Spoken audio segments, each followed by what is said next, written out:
Espero que hayan recibido un boletín al entrar. Si no lo han recibido, pues les pido que levanten la mano y con toda gentileza uno de los sugieres puede pasarle un boletín. Especialmente si usted no estuvo aquí la semana pasada, allá atrás se encuentran folletitos como este diagrama. Levante su mano si no tiene uno, si no agarró uno la semana pasada, para que no se pierda dónde estamos. Este folleto es un diagrama. Mire, estamos estudiando el libro de Apocalipsis y en este folleto está un panorama de todo el libro de Apocalipsis. Sabemos que el libro de Apocalipsis contiene muchos símbolos, muchas figuras de lenguaje y puede ser algo confuso. Y si este panorama le va a poder ayudar a no perderse en medio de todos los detalles y poder estar conscientes del plan de Dios en el fin. En esta serie titulada Esperanza Revelada, un estudio de Apocalipsis, nos hemos propuesto a descubrir que ningún otro libro de la Biblia ha provocado tanta fascinación y a la vez también tanta división que el libro de Apocalipsis. Pero en medio de los detalles desconcertantes del fin, el mensaje final de Dios a la humanidad permanece claro. En el fin, el bien triunfará sobre el mal, la justicia será juzgada y los justos en Cristo establecerán el reino de Dios en la tierra para siempre. Así que le invitamos, si esa es su primera vez que nos acompaña, a que continúe con nosotros en las próximas 8 semanas, donde estaremos descubriendo en esta nueva serie de mensajes las cosas que sucederán en los últimos tiempos, las cuales nos llevarán a confiar en Jesús como nuestra esperanza revelada. La semana pasada vimos solo una introducción al libro, así que si se lo perdió, le invitamos a que vaya a través de nuestro canal de YouTube o en las redes sociales donde está publicado el sermón de la semana pasada, para que no se pierda ningún detalle. Esta mañana nuestro enfoque va a ser en el capítulo 1 al capítulo 3. Así que espero que hayan hecho su tarea para aquellos que estuvieron la semana pasada de haber leído del 1 al 3, porque por causa del tiempo pues no vamos a poder cubrir todos los detalles del 1 al 3, pero vamos a estar enfocándonos en los más sobresalientes y al igual también. Y les invito, ¿verdad? Con toda confianza a lo largo de esta serie, si surge una pregunta, una duda, con gusto acérquese a mí o al pastor Iván o al pastor Rafi o a la hermana Angélica. Incluso les invito a un café. ¿Qué va? Si vienen, verdad, entre las 9 a las 5 de lunes a jueves, yo les invito a un café aquí en las oficinas de la iglesia, ¿vale? Bueno. La semana pasada vimos, ¿verdad?, en la introducción a la escatología, cómo cada rama de la teología encaja en un esquema, en una taxonomía, en una clasificación. Parte de ello vimos, ¿verdad?, que en la escatología tenemos que entender cuál es la prioridad de la escatología, lo cual es la esperanza enfocada en la persona de Cristo. Y consecuentemente, como el resto de nuestro conocimiento de Dios, eso es lo que significa teología, estudio de Dios o conocimiento de Dios, como todo lo relacionado con Dios debe de encajar en su propio orden, para así poder entender con claridad el mensaje de Dios para la humanidad. Y quiero comenzar el mensaje de esta mañana, los mensajes del majestuoso Salvador, con la siguiente imagen. Seguramente ha escuchado, si usted es mexicano o está familiarizado con refranes o dichos mexicanos, ¿verdad? Ha escuchado: el que a buen árbol se arrima, buena sombra le acobija o buena sombra le espera. El que a buen árbol se arrima, buena sombra le espera. Este dicho indica que el que acerca, que quizás usted no sabe algo sobre un tema especializado, o usted no es diestro para cierta destreza o cierta habilidad, pero si usted se acerca a la persona adecuada, a un buen árbol, la figura del lenguaje, buenas cosas le pueden esperar, porque usted puede aprender de esa persona, o puede incluso algo de esa destreza se le puede también pasar a usted. El que al buen árbol se arrima, buena sombra le espera. Esta mañana, por causa del pecado, y todos regresamos en la historia, por causa del pecado, por causa de la caída de Adán y Eva, sabemos que todo en este mundo ha sido dañado, ha sido afectado por causa del pecado. Encontramos en el principio de la historia de Dios, en el libro de Génesis, en el libro de Principios, que todo lo que Dios hizo era bueno. Era bueno. Incluso cuando creó Dios al hombre, no solamente era bueno, era muy bueno. Pero lo que sucede después de allí, que era responsabilidad del hombre y de la mujer, no continuó siendo bueno por causa de una decisión federal, por causa de una decisión que nos afectó a todos nosotros y a todos sus descendientes después de ellos. Ahora todo lo que era bueno, entonces no solamente dejó de ser bueno a pasar a ser malo, pero también pasó a ser feo. Y la realidad es que usted y yo a lo largo de esta vida enfrentamos adversidades, enfrentamos sufrimientos, enfermedades, enfrentamos injusticias a lo largo de nuestra vida como reflejo tangible del pecado, de que vivimos en un mundo caído, en un mundo donde la injusticia y la maldad predomina. Esas son malas noticias. Pero las buenas noticias de Dios es desde que ese entonces Dios prometió a un redentor, a un salvador, a alguien que vendría de la mujer para poder no solamente recrear todas las cosas nuevas, pero hacer todas las cosas bien, ponerlas en su lugar como debió de haber sido hecho, incluso mejor. Desde la caída, Dios prometió a Adán y Eva que un día alguien vendría de su simiente, de la simiente de la mujer, en la cual haría todas las cosas correctamente. Y por causa de ese descendiente, tomaría todo lo malo y todo lo feo y lo regresaría a un estado bueno y mejor para siempre. En esta vida, quiero preguntarle esta mañana, ¿usted es uno de los buenos? ¿O es uno de los malos? ¿O es uno de los feos? Pueden ser los dos. La idea principal del sermón es la siguiente, ¿verdad? El que al buen Jesús se arrima, buena recompensa le espera. El que a buen Jesús se arrima, buena recompensa le espera. Ese es el centro de la escatología. Ese es el centro del libro de Apocalipsis. Ahora, para aquellos que recibieron el diagrama, ¿verdad? Hacia atrás, que está en la pantalla, ¿verdad? Aquí es donde estamos esta mañana. Estamos en el enfoque, ¿verdad?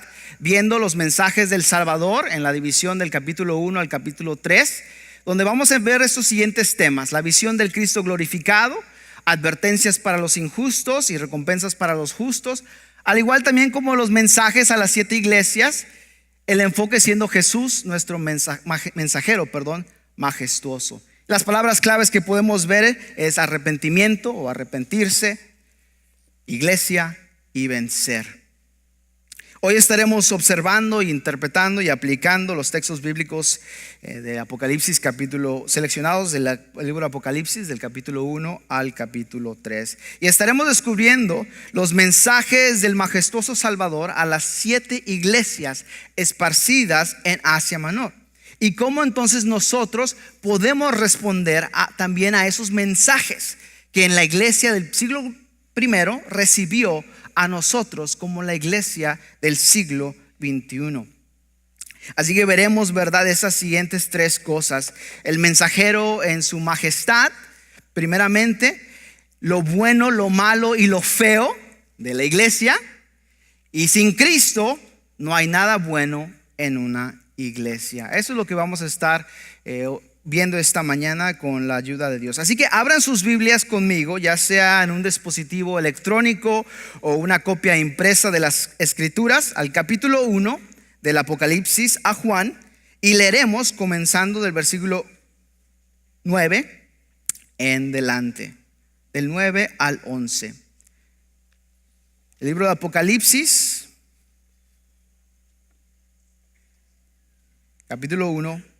versículos 9 en delante.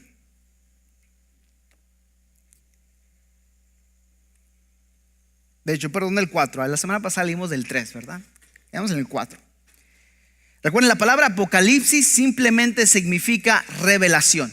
En el griego, transliterado, es revelación. Algo que es revelado, algo que es mostrado. Detrás del telón se abren las escenas para que uno pueda estar consciente del mensaje de Dios. Así que el Apocalipsis a Juan, versículos 4 del capítulo 1 en delante. Dice así la palabra de Dios.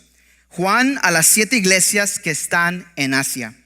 Gracia y paz a vosotros del que es y que era y que viene, y de los 7 espíritus que están ante su trono, y de Jesucristo, el testigo fiel, el primogénito de los muertos y el soberano de los reyes de la tierra, al que nos ama y nos libertó de nuestros pecados con su sangre, y nos hizo un reino, sacerdotes para su Dios y Padre.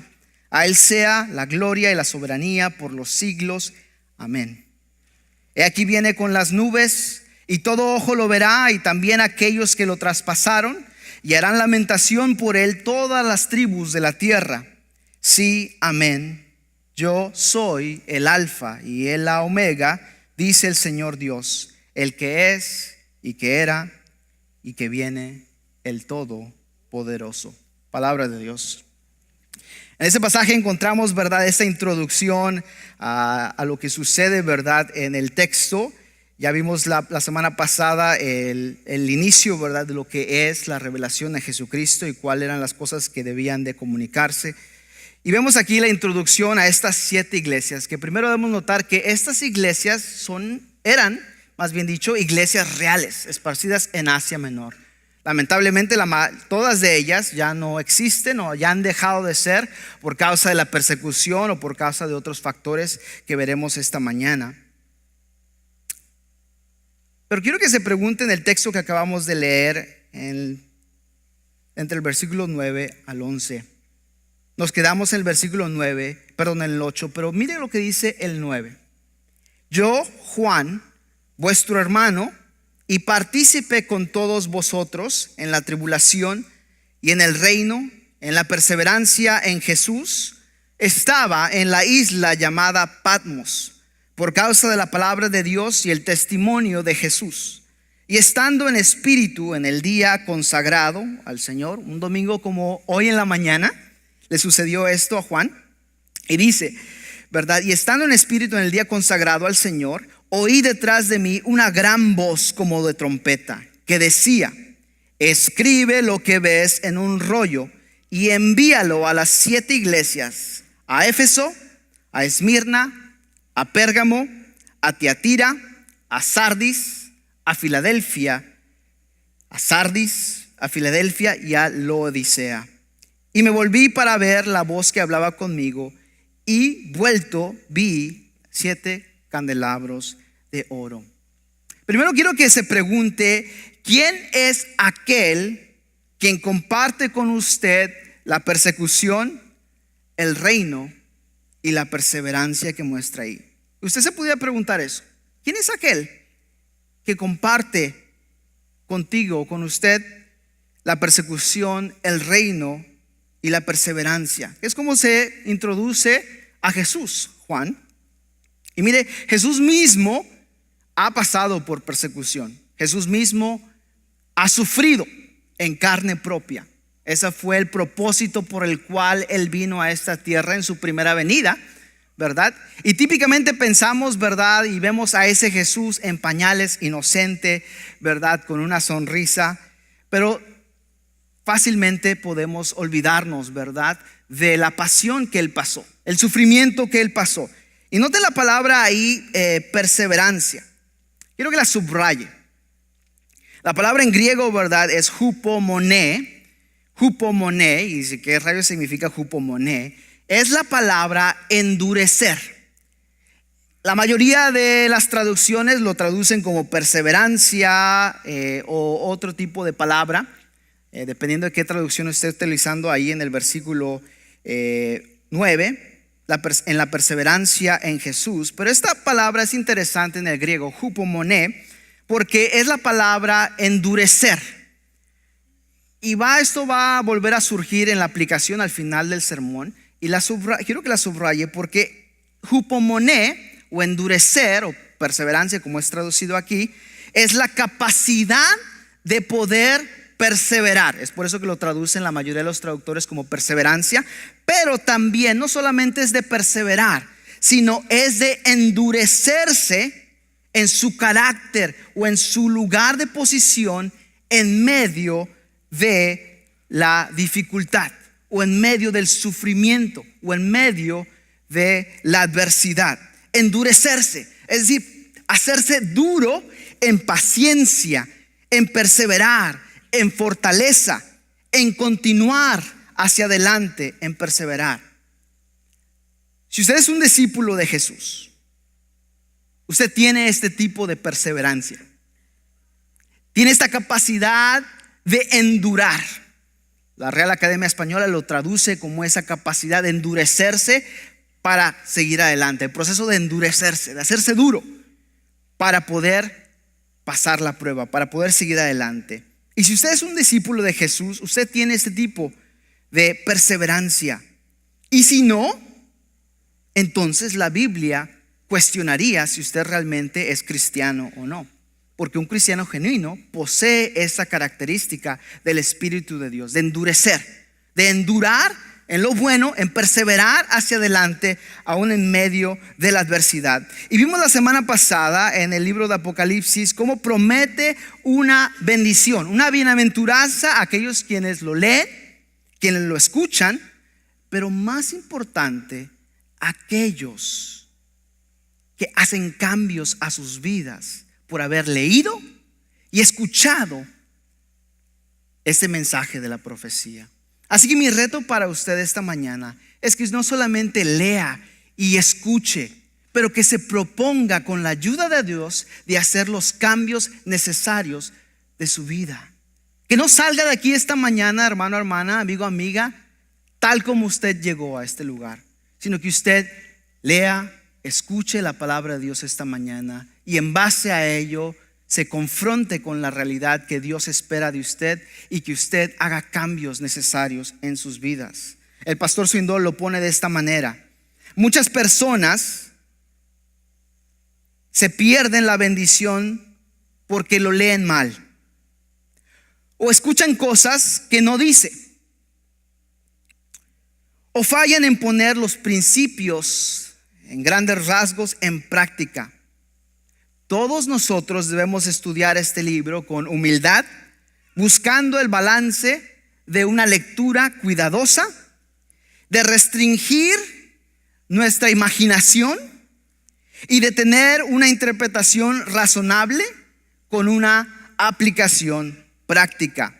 Y en el espíritu de balance, él sugiere unas cuantas líneas o pensamientos en cuestión a práctica, a principios que practicar, que nos van a ayudar a irnos tanto a un extremo al otro y por lo tanto perder los beneficios de estudiar este libro. Así que primero lo que debemos de hacer es de prepararnos para esperar lo inusual. Cuando usted lee el libro de Apocalipsis, lo primero que tiene que tener en mente es de preparar su mente, prepararse a sí mismo a encontrar en su lectura o estudio cosas no normales, cosas no usuales que suceden. El libro de Apocalipsis no es como cualquier otro libro de la Biblia que cuenta historias o narrativas o otros géneros literarios. Aunque algunos libros del Antiguo Testamento como Daniel o Zacarías contienen elementos similares, elementos apocalípticos de revelación, y complementan visiones y símbolos que hay en el libro de Apocalipsis, no hay ningún otro igual libro como Apocalipsis, especialmente en el Nuevo Testamento. Así que cuando leemos la descripción de Juan de lo que él vio y escuchó, nosotros entonces somos bombardeados de símbolos, de lenguaje figurativo, de imágenes como nunca hemos leído. Así que confusión inicial es normal. Es normal que usted lea y diga: ¿qué dijo? Así que confusión inicial es normal.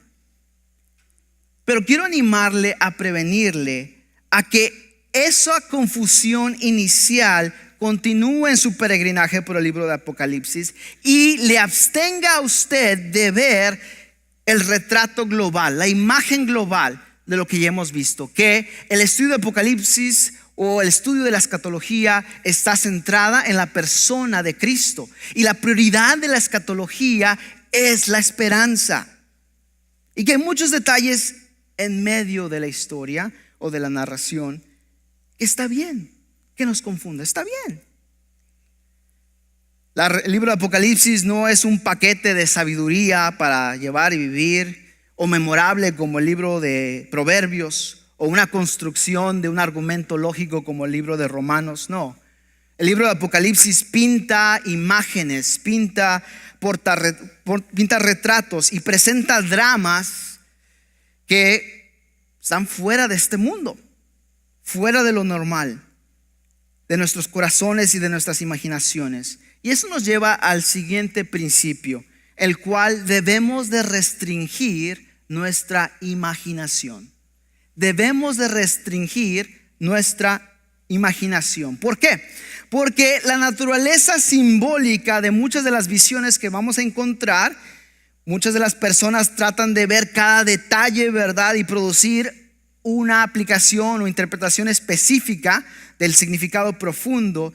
Y muchas veces el resultado de esto se convierte en un esquema complejo que no tiene sentido para los últimos tiempos. Y lo más importante es que está basado más en la especulación que en el mismo texto bíblico. Déjenme ponerlo de esta manera. Cuando uno no se restringe su imaginación, la tentación es de decir hasta lo que Juan no dijo. Y eso es un peligro muy grave, de tratar de ponerle palabras en la boca de Dios o decir algo que Dios no dijo a través de la revelación de su siervo Juan. Por lo tanto, entonces debemos tener cuidado y enfocarnos en las enseñanzas claras de la Escritura y de resistir esa tentación de hacer el libro de Apocalipsis en ciertas áreas, enfatizar ciertas cosas que claramente interpretadas para nosotros no están ahí en el texto. Vamos a ir más allá. Usted ahorita se está preguntando ¿de qué? No hemos hablado de eso, y hermano, y usted me está diciendo, sí, pero le estoy diciendo primero para que cuando lleguemos a ese punto no me diga, pastor, pero yo pensaba que la marca de la bestia iba a ser un microchip, ¿verdad? Que se va a poner ahí. La Biblia no dice eso. Así que si Juan no dice eso, usted y yo, cuidado, cautela. Eso es un ejemplo de una mala aplicación, o no tanto mala aplicación, sino una aplicación basada en una suposición. ¿Sí me entienden? ¿Me expliquen? A la misma vez vemos que el contenido, ¿verdad? En conclusiones tentativas, debemos de suspender nuestro juicio. Es decir, reconocer que hay detalles inciertos, que el mismo texto bíblico no lo dice. Y si no lo dice, es por una razón. Mire, una manera que lo pone un expositor ya con experiencia es la siguiente manera. Si tenemos que errar, es decir, si tenemos que cometer un error, más vale errar en el lado de restringir nuestra interpretación al lado de ser excesivos en nuestra interpretación. Déjenme ponerlo de otra manera. ¿Cuántas hermanas aquí son costureras o trabajan con tela o fábrica? ¿O cuántos hermanos, okay, tenemos unas cuantas, cuántos hermanos trabajan aquí con sheetrock o madera o algún tipo de otro objeto de construcción, material de construcción? ¿Habrá alguien aquí? Ahí veo uno ahí, para ver, ¿por qué no levantas la mano, hombre? Allá atrás también, ok. Mire, imagínese que usted le da unas medidas para cortar. Más vale cortar la madera un poquito más, o más vale cortar esa fábrica de tela un poquito más, a que recortarle de menos, ¿verdad?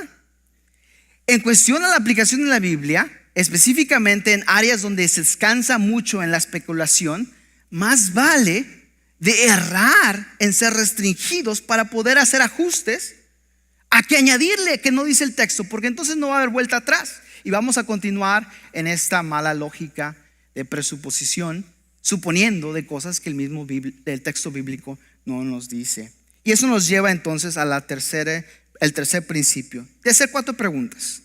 Si usted está en la clase de métodos de estudio bíblico en la mañana, usted sabe de lo que estoy hablando. Pero el primero es observar qué es lo que dice el texto. Segundo, la interpretación. ¿Qué es lo que significa lo que dice el texto? Tercero, la correlación. ¿Cómo eso encaja en el resto del panorama o del texto bíblico? Y cuarto, la aplicación. ¿Cómo eso funciona en la vida cotidiana? Este método de 4 pasos de estudio bíblico funciona bien para el libro de Apocalipsis y nos va a ayudar a ello. Si usted no sabe cómo hacer eso, mire, le invitamos todos los domingos a las 9 de la mañana en el salón 203, aquí subiendo las escaleras. Hay una clase que se está ofreciendo para cómo interpretar la Biblia y va a continuar por el resto del verano. Pero cuando llegamos al libro de Apocalipsis, tenemos que entender algo y poder suprimir nuestra curiosidad y poder entonces contentarnos a veces con los resultados simplemente de observaciones. ¿Por qué? Si usted está en la clase, si es un alumno de la clase de métodos de estudio bíblico, sabe que muchas veces la respuesta en el texto es, a ver, uno ahí sobresaliente. Muchas veces la respuesta en el texto, ¿cuál es? No hay suficiente información. Muy bien. Muchas veces en el texto bíblico no hay suficiente información. Es decir, tenemos que regresar hacia atrás o hacia adelante. Y si ya no hay más, entonces de no tratar de crear nosotros palabras o cosas que dice el texto bíblico. Y la mayoría de las veces en el libro de Apocalipsis vamos a tener que contentarnos con simplemente observar lo que dice el texto, porque Juan no dice más.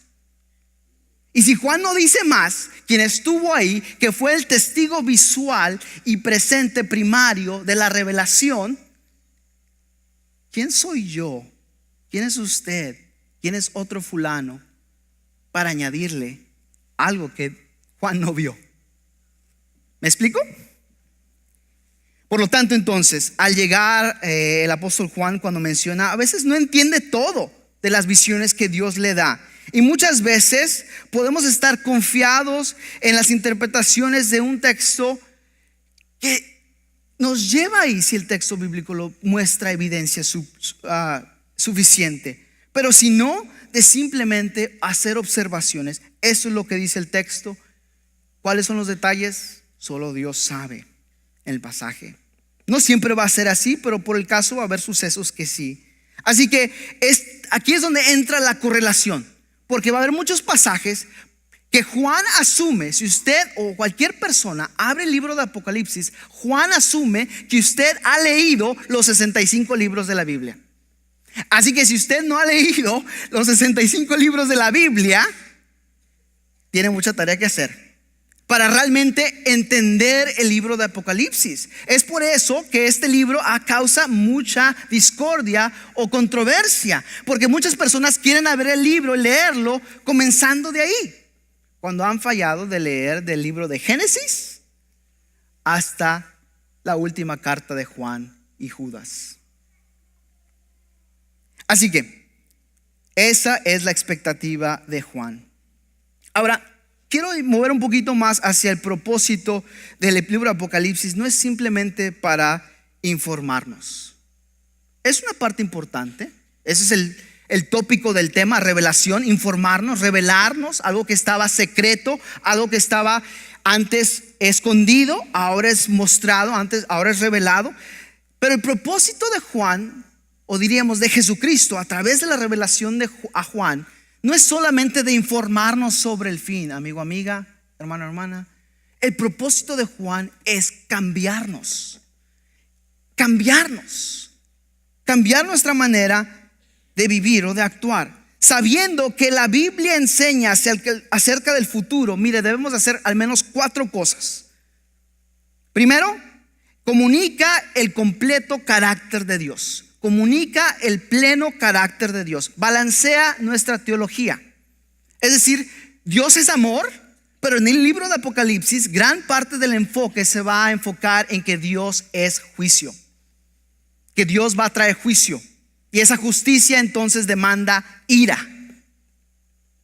Entonces cuando leamos esas porciones del texto, vamos a decir: bárbaro, eso está en serio, o eso está duro, eso es difícil.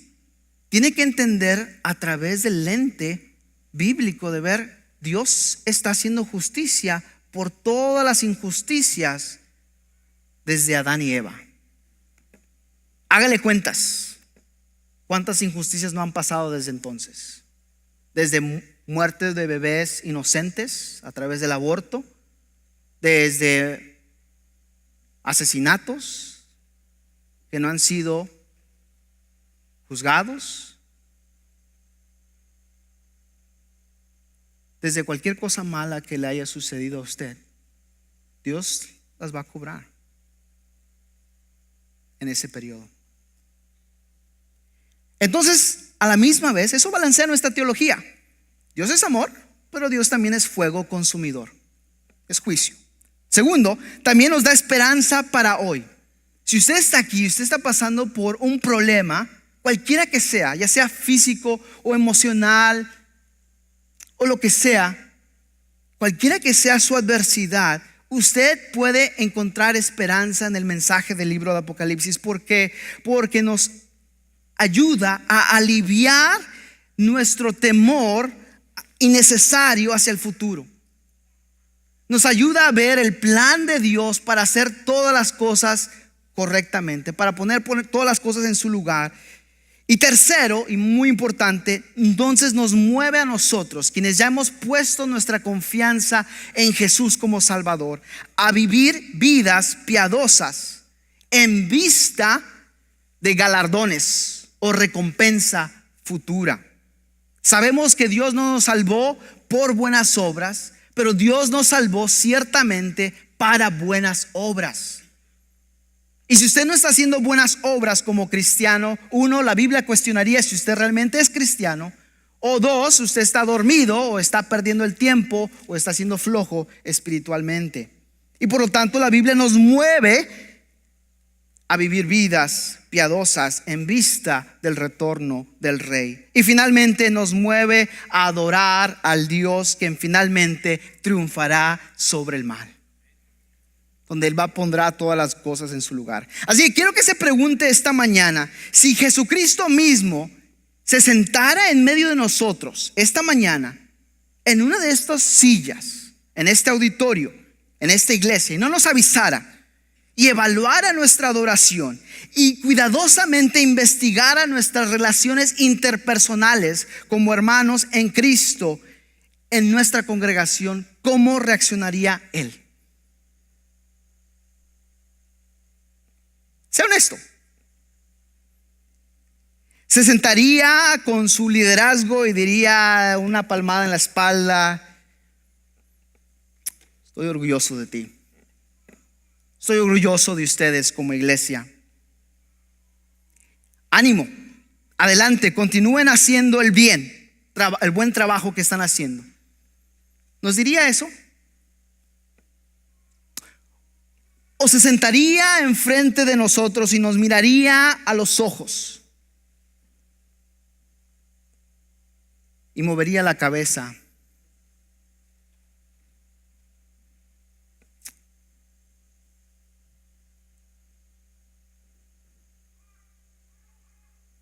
Diciendo: esto no representa a mí, eso no es de mi carácter.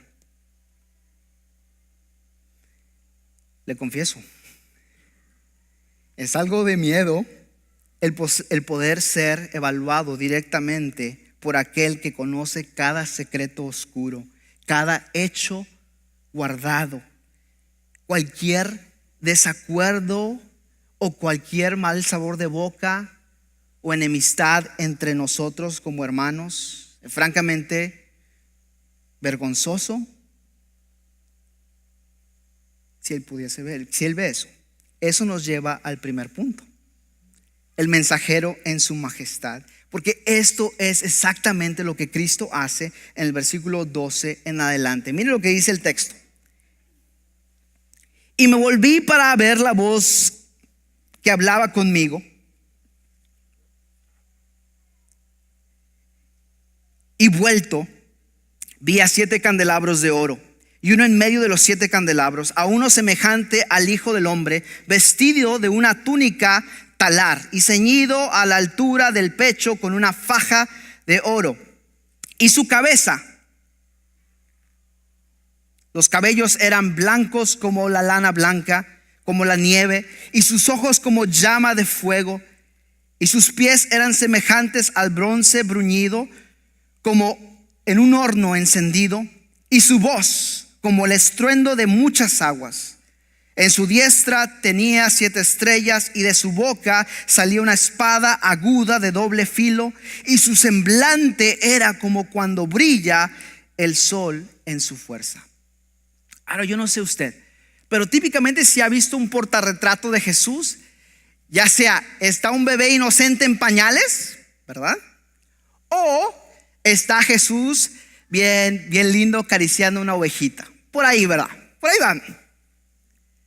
Pero ¿cuántas veces ha visto un portarretrato de Jesús en el cual sale una espada de su boca, donde su rostro está tan brillante como el sol, donde sus cabellos eran blancos como la lana, y de sus ojos rojos como la llama del fuego? En toda mi vida y experiencia como teólogo solamente he visto un retrato. Creo que hay más, pero mi punto es que no es típico de ver al Jesús como lo describe la Escritura. ¿Y sabía usted que esta es una de las únicas veces que se describe a Jesús físicamente? Ese es el retrato que Juan vio probablemente en la transfiguración del monte, en majestad. El mensajero en su majestad, y dando eco a lo que Juan escuchó, lentamente da vuelta y mira, ¿verdad? Primero nota que está estos candelabros en medio de él, y aquel que está en medio como el Hijo del Hombre parado ahí. Empieza a describir lo que acabamos de leer, un portarretrato de Jesús muy descriptivo, que la manera correcta para responder es la siguiente. Miren lo que sucede en el versículo 17. Cuando lo vi, caí como muerto a sus pies. Pues ¿cómo no? Lo que vio. Cuando lo vi, caí como muerto a sus pies, pero él puso su diestra sobre mí diciendo: no temas, yo soy el primero y el postrero y el que vive, aunque estuve muerto, pero he aquí vivo por los siglos de los siglos, y tengo las llaves de la muerte y del Hades. Escribe pues estas cosas que has visto, las que son, las que están a punto de suceder después de estas. Vemos aquí, ¿verdad? Entonces, el Rey de Reyes, el Señor de Señores, en su majestad. Y noten cómo responde Juan: instantemente reducido como un pecador, con miedo, sin poder, delante del Rey de Reyes y el Señor de Señores. Hermano, hermana, como cristianos, ¿cuántas veces usted ha respondido a Jesús de esa manera? Con miedo, sin poder, reconociendo qué tan pecador usted y yo somos ante la imagen perfecta del Cristo resucitado. Debería causar pavor, miedo. Pero noten la gracia de nuestro Señor. Se acerca a Juan, le pone su mano sobre su hombro y le dice: no temas. Yo soy el primero y el postrero, el que vive, aunque estuve muerto, pero aquí vivo por los siglos de los siglos. Inmediatamente el Señor reitera el mandato a Juan que escriba todo lo que él ve. Y en esta porción que leímos en el versículo 19 es clave. Subraya ese texto porque es muy importante. El versículo 19 del 1. Escribe pues las cosas que has visto y las que son y las que están a punto de suceder después de estas. Porque esto divide el libro. Escribe las cosas que son en el pasado para nosotros. Las cosas, ¿verdad?, que has visto en el pasado, las cosas que son en el presente y las cosas que han de suceder después de estas, en el futuro. Eso va a ayudarnos a entender todo el plan escatológico de Dios. Pero no quiero que nos saltemos en esta aplicación clave del texto, de caernos con nuestros rostros delante del glorioso Señor. ¿Por qué? Mire, al reflexionar en estos principios, la primera cosa que debemos de hacer es entender mejor quién es Cristo. Entender mejor quién es Cristo. Y eso es muy importante porque si podemos entender quién es realmente Cristo, entonces usted y yo vamos a responder en sumisión y en obediencia. Pero si usted tiene un portarretrato de Jesús, el cual no es bíblico, quizás como el Jesús en pañales, o quizás como el Jesús con un corderito y todo es amor y todo es paz, usted está mal. Quizás usted no tiene esos retratos de Jesús en su mente, pero cualquiera que sea, la tentación es de crear a un Jesús cultural. Es decir, crear a mi propio Jesús, crear un ídolo de Jesús mismo que se acople a mis necesidades y olvidarnos del Cristo glorificado que presenta el libro de Apocalipsis. Si entendiésemos correctamente a quién es Cristo realmente como el Señor y el Rey de Reyes, rápidamente nosotros responderíamos en sumisión y en obediencia. Ahora, créame, eso no es para todos. Estos son solamente para aquellos que dicen ser seguidores de Jesús, que dicen ser estudiantes o discípulos de Jesús. Si usted no lo es y está aquí esta mañana, es normal que usted no responda a Jesús con sumisión y obediencia. Pero créame, eso no va a cambiar el hecho de quién es Jesús. Simplemente cambia su responsabilidad en este momento lo que es. Cuando ve aquí que lo ve cara a cara, él no le da un abrazo a Jesús, no le choca los 5 a Jesús, no se sienta en su pierna o no le pregunta todas las preguntas bíblicas o teológicas que quizás está detrás de su mente de Juan. No, Juan en respuesta de Jesús se tira a sus pies como si se hubiera muerto, porque ve al Cristo en su gloria. Y al ver la respuesta de Juan, hermano, hermana, usted y yo debiésemos de responder de la misma manera al glorioso y asombroso y majestuoso Jesús. Segundo, entre más grande sea nuestra disposición de someternos a Cristo, más profundo será la verdad que Él nos revela a nosotros. Entre más dispuestos estemos a someternos a Cristo, más profundo va a ser las verdades que Él nos revela a nosotros. Usted no va a recibir visiones divinas del futuro, no. Jesús no le va a dar un mensaje para su pastor, no. Juan, la percepción profunda de Juan es de la persona de Cristo. Y eso lo lleva a él a la sumisión total a su autoridad. Por eso se tira postrado en el piso como muerto, sometido a su autoridad. Y esto lo llevó a un entendimiento más profundo de Cristo y de sus planes para él en el futuro. Así que cuando usted y yo abrimos la palabra de Dios, debemos, al encontrarnos a Cristo, nuestra actitud debe ser de humildad y sumisión. Decir: Señor,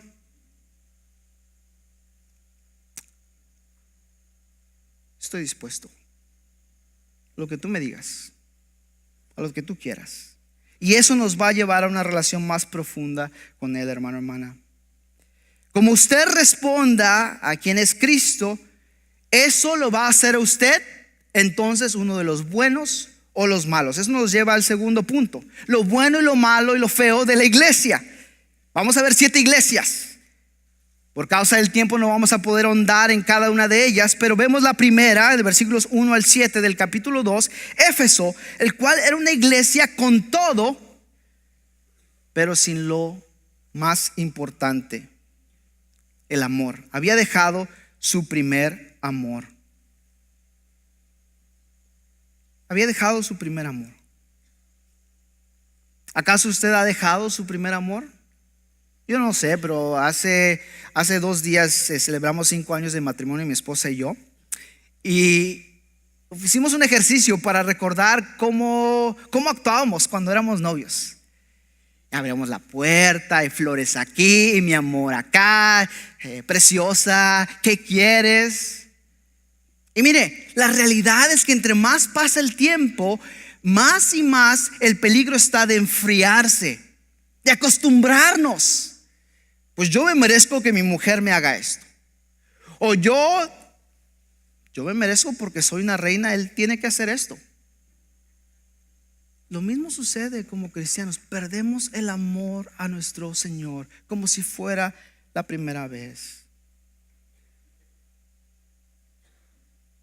Vemos ahí la segunda iglesia también, Esmirna. La iglesia sufriente bajo el ataque, versículos 8 al 11. Jesús específicamente entiende a aquellos que pasan por el sufrimiento. Él no les promete que les va a quitar el sufrimiento. Lo que Él promete es que va a estar con usted todos los días. ¿Y sabe qué? Si ese sufrimiento llega a llevarlo a su muerte por causa de la persecución o lo que sea, tenga por seguro que el majestuoso Salvador estará esperándolo con brazos abiertos, y Él le limpiará toda lágrima. Él le secará toda lágrima. Es decir, entra en el gozo de tu Señor. Ya no habrá más dolor, ya no habrá más sufrimiento. Entra al gozo de tu Señor. Eso es lo que el Señor promete. No en esta vida. En esta vida Él le dice: sígueme. Sufre penalidades como buen soldado de Jesucristo. Me temo que muchos de nosotros hemos intercambiado el gozo y la estabilidad en esta vida. Y si hacemos eso, corremos el peligro de ser no hallado de los buenos. Seguimos por causa del tiempo la tercera iglesia, Pergamino. Y miren, aquí está un retrato de las 7 iglesias. Por causa del tiempo no vamos a ver, pero miren, cada una de esas iglesias, quiero enfocarme en lo siguiente. Está Éfeso. Para todas hay 2 cosas que suceden. Para unas hay un elogio y para otras hay un juicio. Y específicamente solamente hay 2 iglesias donde solamente hay elogios y no hay juicios, no hay cosas en contra. Y solamente hay una iglesia que no solamente es mala, pero también es fea. Y no tiene nada bueno que decir Jesús de ella. Y esta mañana quiero que se pregunte, como iglesia en general, pero también como cristiano individual, porque ¿sabe qué? Usted y yo, la iglesia no solamente es ciertos individuos, somos todos nosotros. Si usted ha puesto su confianza en Jesús, usted es parte de su iglesia y de esta iglesia local, si está aquí esta mañana. Usted contribuye a la bondad, a lo bonito, o contribuye a lo feo o a lo malo de una iglesia. Por lo tanto, usted es un seguidor de Jesucristo. A, bueno y bonito. B, malo quizás. Malo y bueno, puede ser también. O quizás usted también puede ser un cristiano seguidor de Jesucristo, feo y malo. Que la Biblia diría, piénsalo bien si realmente eres un cristiano. Pero vemos estas 7 iglesias. Éfeso primero, Jesús lo elogia de buenas obras y perseverancia y discernimiento. El juicio contra ella le dice: tú has dejado tu primer amor. La segunda iglesia, Esmirna, Jesús le elogia por su fidelidad en la persecución, de endurarse, permanecer en las buenas y en las malas, seguir adelante. Es por eso que el matrimonio es tan sagrado para Dios, porque no se trata de una cosa de que, ya me cansé, lo voy a cambiar por otra. No, Jesús no hace eso con nosotros. Él perdura, Él es fiel. Pérgamo, algo de fidelidad en la persecución. Noten, algo carente. Juicio, idolatría, falsa enseñanza, inmoralidad. Varias cosas que tenía el Señor contra ellas. Tiatira, algo de amor, servicio, perseverancia, pero también tenía idolatría, falsa enseñanza, inmoralidad. Luego en Sardis los elogia por ser un remanente fiel que se ha mantenido limpio. El juicio, hipocresía, obras incompletas. En Filadelfia, un elogio, el único elogio para ella, buenas obras, perseverancia y fidelidad. Y luego tenemos la mala y la fea, orgullo, materialismo y dejadez o descuido. Esta mañana, ¿dónde se encuentra usted en medio de todo eso? ¿Se considera un cristiano como bueno? Ahora, bueno por causa de Cristo, porque está siguiendo las pisadas de Cristo. ¿O sería alguien quien no toma en serio las palabras de su Señor? Cualquiera que sea eso, hermana, el Señor quiere que respondamos a los mensajes del majestuoso Salvador, que respondamos con una conciencia directa de quién es Jesús y qué es lo que espera Jesús de nosotros. Podemos ir más a fondo, obviamente, podremos tomar un mensaje por cada una de estas iglesias para irnos el enfoque, pero al aterrizar el avión esta mañana, es importante cuál sea su perspectiva de escatología, de ver a Jesús en el lugar correcto, como el Señor y el juez de Dios, y por lo tanto de hacer lo que realmente somos, de amar a Dios con todo nuestro corazón, con toda nuestra mente, con todo nuestro ser. Y usted puede decir, hermano, eso es imposible, usted me está pidiendo que sea perfecto. No. El Espíritu de Dios mora en usted como hijo o hija suya, si realmente ha creído. Y Él le manda que usted sea obediente, que usted colabore con su espíritu y que le diga no al egoísmo, no a usted mismo, no a los deseos de este mundo, no a sus propias metas o aspiraciones. Y créame, al hacer eso usted va a recibir persecución. Y Él nos dice, permanece, siga adelante. Eso nos lleva a la última cosa esta mañana. Sin Cristo no hay nada bueno en una iglesia. Sin Cristo, cristianos dejan de ser cristianos. Y nos volvemos en algo cultural. Es que es cristiano. Sin Cristo nos volvemos en un club social, en otra reunión moral, buena, pero sin Cristo deja de ser la esencia de quien es. Por lo tanto, si usted dice ser un cristiano, usted, sus palabras, mi vida, mis pensamientos, cada día, lo que significa es que cada día debe ser menos Ignacio, el pecador que es Ignacio, y cada día más decir, Señor, tu voluntad sea hecha en mi vida. Que Cristo crezca y yo menos. Al amar a mi esposa, al amar a mi vecino, a mis hijos, en cada área, ámbito de quién soy yo. De lo contrario, hermano, hermana, usted y yo vamos a ser solamente religiosos. Vamos a ser personas morales, pero no cristianos, porque la persona de Cristo no está reflejada en su carácter, y eso da evidencia que quizás Cristo mismo no esté morando como su Rey, como su Salvador. Para terminar entonces, fuera de Cristo no solamente no tenemos luz, pero no hay nada bueno en nosotros. En conclusión, el libro de Apocalipsis no fue escrito para confundir o asustarlo, ni para entretenerlo. Más bien fue dado para los creyentes, para creer, para que lo lean al creerlo, lo entiendan y lo apliquen en sus vidas.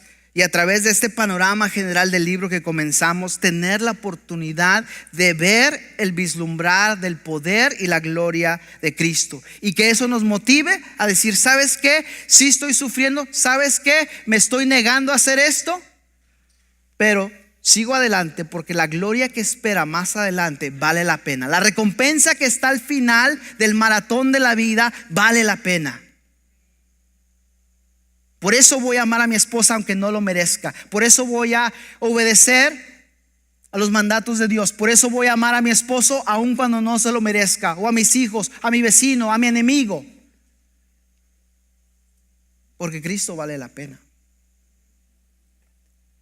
De eso se trata el libro de Apocalipsis. Para aquellos que no han puesto su esperanza en Cristo, Apocalipsis ciertamente resultará en confusión y susto. Pero las buenas noticias, amigo, amiga, es que no tiene que ser así. Aún hay tiempo para responder correctamente al mensaje del Salvador. Una de las últimas iglesias, Jesús dice a la Odisea, la cual no tiene nada bueno que decir, dice: aquí yo estoy a la puerta y toco. Aquel que me abre, yo entraré, cenaré con él y él conmigo. Tendré comunión. No tiene que ser así, no. Por lo tanto, el que al buen árbol se arrima, buena sombra le espera. El que al buen Jesús se arrima o se acerca, buena recompensa le espera. Jesús lo vale. Para aplicar, la primera aplicación es endura. Permanece, pero endurécete siguiendo a Cristo al practicar las enseñanzas de Jesús. Y serás uno de los buenos. 2, cambia tu manera de vivir como seguidor de Jesús. O si no, serás uno de los feos o incluso uno de los malos. 3, confía en la bondad de Jesús como tu majestuoso Salvador para convertirte en uno de los buenos. Romanos 10 nos dice que no hay bueno nadie en sí mismo. Todos somos pecadores, todos somos malos, somos propensos a lo malo, pero es Cristo quien puede hacer la diferencia. Es Cristo quien puede hacer la diferencia en una iglesia. Así que, hermano, hermana, ¿en quién está su esperanza? Así es como comienza el libro de Apocalipsis, animándonos a vivir en luz del regreso del Señor. Pero no esperado a su regreso. Él nos mira, así como mira a estas 7 iglesias representativas, y Él les pide: este es mi mensaje, ¿cómo respondes tú? ¿Cómo responde usted esta mañana? Durante el canto de respuesta o la oración que vamos a tener, le animo en su lugar, o si quiere venir al frente, responda al mensaje del majestuoso Jesús, el majestuoso mensajero, el majestuoso Salvador. Respóndale. Hoy es el día de salvación, no solamente para vida eterna, pero para cambiar su rumbo de vida como seguidores o seguidora de Jesús. Eso nos motiva hacia la santidad. Vamos a orar. Padre Celestial, esta mañana nos hemos reunido como su pueblo para adorarle a través de cánticos y ahora aquí a través del haber escuchado la proclamación de su palabra. Hay mucho más que decir sobre estas 7 iglesias, y al haber leído esos capítulos, le pedimos que su palabra y su espíritu nos confronte a cada uno de nosotros como lo ha hecho a mí, Señor. Fácilmente perdemos nuestro primer amor, fácilmente nos dejamos llevar por falsa enseñanza o crear un ídolo en nuestras propias vidas. Y al haber escuchado la proclamación de tu palabra, te pedimos ahora que nos ayudes a responder correctamente como lo hizo Juan, reconociendo que somos pecadores y tirándonos al piso como muertos, esperando tu bondadoso toque. Te pedimos ahora que nos ayudes a responder correctamente a la enseñanza de tu palabra. Enséñanos, Dios eterno, a esperar ansiosamente la plenitud de tu reino, Anhelamos que cada lágrima sea secada. Gemimos por el día en que ya no lucharemos contra la carne. Que la esperanza segura de la vida eterna nos dé el valor para enfrentar las pruebas de esta vida. Ven, Señor Jesús, te pedimos en el nombre en quien descansa nuestra esperanza eterna y a través de tu Espíritu Santo. Y el pueblo de Dios dice: